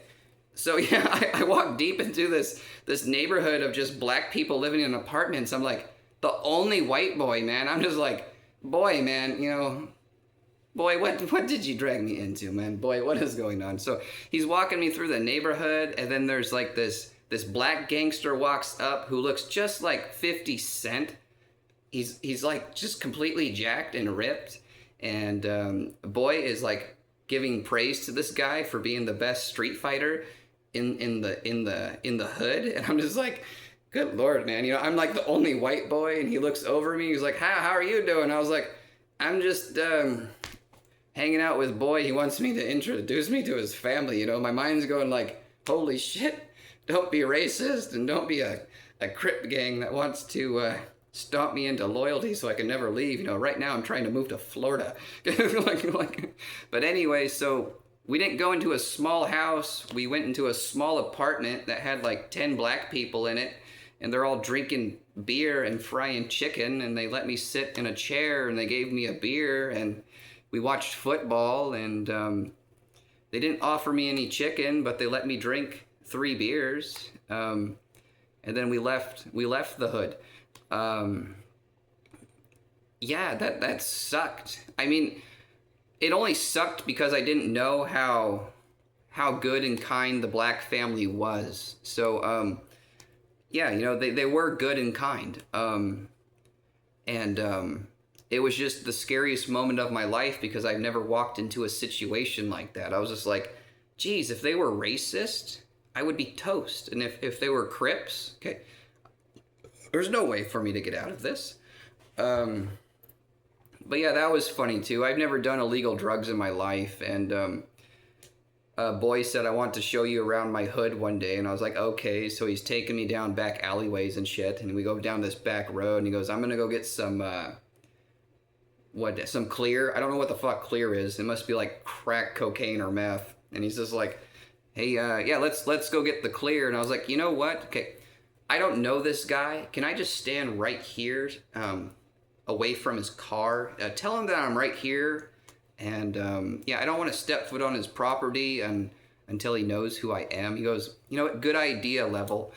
Just chill out right there. And boy went and bought clear to do in the retirement home, and yeah, you know, and I went with a couple different walks with Boy, and it was funny because you know we were sitting there walking along one time, and he goes, "Yeah, you know, I got no reason to live. I just want to overdose and die. You know, Lance, that's what I want to do." And I was like, you know, I understand what you're saying, but you know, you got to be thankful for the little things in life. You know, like a pack of cigarettes and a soda, you know, and you know, do your best not to do those illegal drugs and try to enjoy life. And he was just like, "Hey Lance, would you please shut the fuck up and just listen to what I have to say? I don't want to fucking hear it right now." Okay.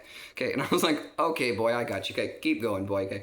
And he was explaining his hood and what it means to him and all this shit. And you know, I didn't care for that either. It was kind of funny to me though, because you know, I was like, we're sitting there walking together down the street through his hood, and he's just like, "Yeah, you know, I want to, you know, I just want to overdose and die." He's like, "What do you want, Lance?" And I was like, "What do you have to say, Lance?" And I was just like, "Well, you know, I figure just, you know, make the most of the little things in life. You know, a pack of cigarettes, you know, a candy bar, some soda, you know, enjoy weed." And he just goes, "Lance, shut the fuck up. Okay, just listen to me. I don't want to hear it from you right now." Okay, and I'm like, yeah, so that was funny. Um, yeah, Auburn, Washington. Okay, what a cool city. You know, I was there for Christmas, and the retirement I have, you have to pay for rent, but the people that work there are really really cool, and they have a van, and once a month they take you on outings, and they pay for the outings. They even take you to Seattle to watch a Mariners game. They pay for the ticket, and you can buy whatever food you want. You can't buy beer, but you can buy any food you want. So it was during Christmas, and Auburn had this epic Christmas thing in the middle of the city. And I got on the bus, and I went with all the retirement people and the disabled people, and we took this short bus to the Christmas thing, and it was amazing. Okay, we went into the yeah, you it's in this like outdoor middle thing in the city, and you go through the ticket booth, and you get on a train, and they drive you through this epic area, and then they drop you off. And one of the disabled guys with us, he was really excited about finding Santa Claus because Santa Claus was supposed to be there. And you know what? I got excited about finding Santa Claus too, but we got to buy food first, and this cracked me up. So it said, I think it was called like Jingle Bell Burgers or something like that, is what we decided to go from because they have these deluxe food places. And we go up there, and I'm just like, yeah, oh, I'm totally getting a blue cheeseburger. That sounds bomb. I've had a good blue cheeseburger before, and I bought theirs, and I was like, and I'll get an order of the garlic, yeah, the garlic French fries and a large soda. And everybody else ordered, and yeah, that was the first funny thing that happened was the garlic fries came up, and a girl walked up and grabbed the garlic. He goes, "Order of garlic fries," and the girl goes up and she grabs the garlic fries, and she goes and sits down, and then they say regular French fries. You know, I'm waiting for another order of garlic fries to come up. And then they call, you know, the blue cheeseburger, and I go and grab the blue cheeseburger, and I grab the regular fries, and I tell the girl, "Hey, did you order garlic fries or regular fries?" And she goes, "I ordered garlic fries." I was like, "Are you sure?" She goes, "Yes, I'm positive." And I was like, "Oh man." I don't think you did. Okay, but yeah, it was like Jingle Bell Burgers, this big blue cheeseburger, and I bit into it, and it was horrible, man. That was the worst burger I ever did have. Okay, so It was just bad blue cheese, man. But I ended up eating the whole thing and the French fries and enjoying the Coke. But this this Christmas thing in Auburn is just breathtaking. Okay, there's the giant Christmas tree. There was ice skating booths. There was this thing that you walk through that has fake snow and glitter and a light show going off. And then we went into this big warehouse filled with presents and a Christmas tree. And we really did find Santa Claus and Mrs. Claus. And the group of us, like 12 retirement slash disability people, we took a picture together in with Santa Claus and Mrs. Claus. Um, oh yeah, and then yeah, we had, enjoyed everything, and we took the ride back. You know, I would love to go to Auburn just to enjoy that Christmas scene one more time. Um, so yeah, I was you know, trying to express my weed life in this and try to give three entrepreneur things away. So the entrepreneur thing was, yes, anyone who's into smoking weed, you need your own bong that is one bubble with a stem. I don't know what that is called. I'd have to track it down and show it to somebody and be like, just make a shitload of these, okay, and sell a shitload of these in your store, okay. Everybody needs one. And then let me see here.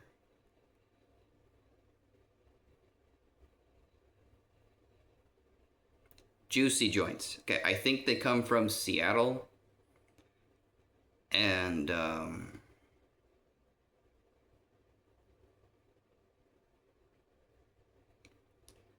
okay, yeah, the juicy joints, they come from Seattle.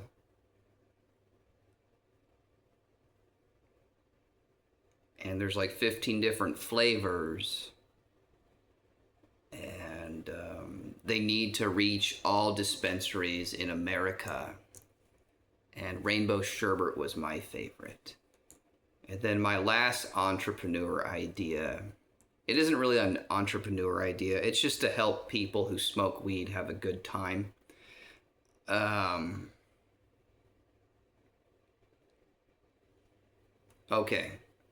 So let's say you're into smoking weed and you have lots of guy friends and friends that are girls and you guys want to have a good time.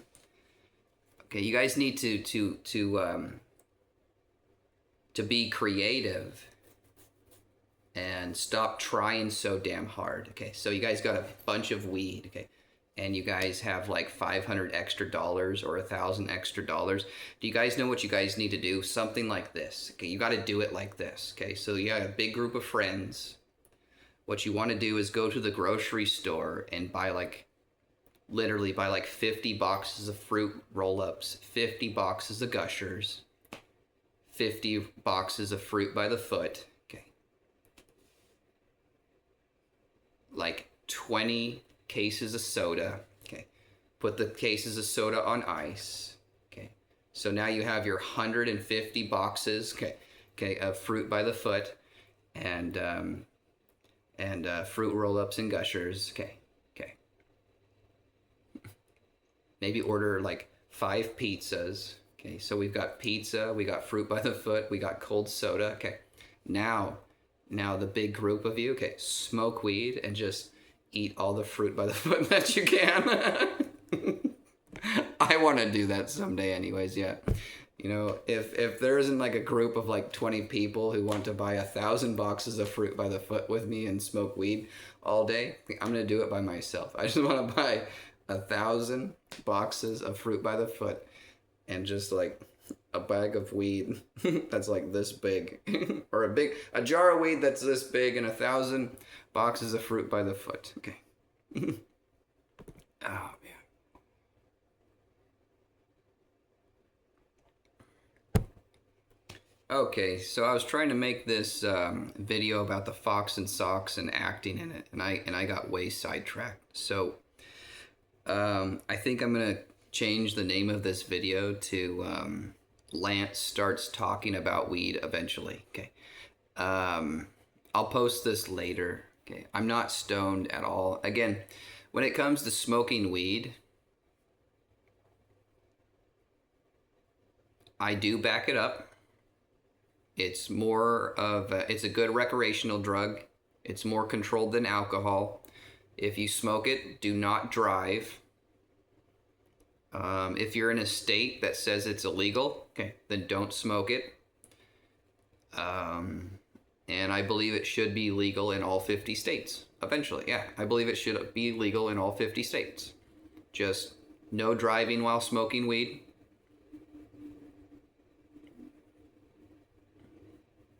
And yeah, I got way sidetracked, so I'm going to have to shoot that Fox and Socks video again. Okay. Okay, I need to take a piss, then I'm off to the bar to sing some karaoke.